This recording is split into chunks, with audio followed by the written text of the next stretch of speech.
country that barely have 1 million people. I've lived in the state of Maine that barely has 1 million people. I've lived in the state of Montana, barely has 1 million people. Wyoming, we're adding to the population in 1 year of illegal immigrants the size of states in the United States. That's astronomical. And again, when we talk about a national emergency, if we're bringing in people illegally into the United States that's equivalent to the size of a state, that is, in fact, an emergency. Brandon, you look at different situations that happen at the border, and just this week there was a Border Patrol agent reportedly sitting in her car in Calexico, and an illegal immigrant crossed over and threw a partial lawnmower blade at her window. The window shattered. It cut her face, cut her arm.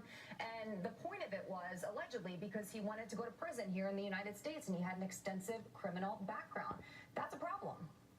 It is, and if you look at this, when we're dealing with 1 million people, these individuals become emboldened.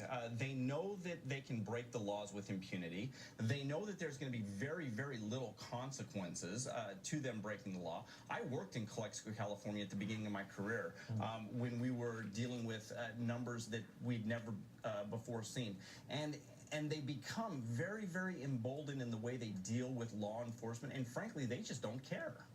Yeah, the Democrats, their argument has been that it's not an emergency right now. The numbers were higher during Bush 2, maybe 15 years ago. Let's look at the numbers from the testimony yesterday. 50 to 60,000 migrants each month is what Nielsen is saying at this point. You see a 30% increase between January and February. That's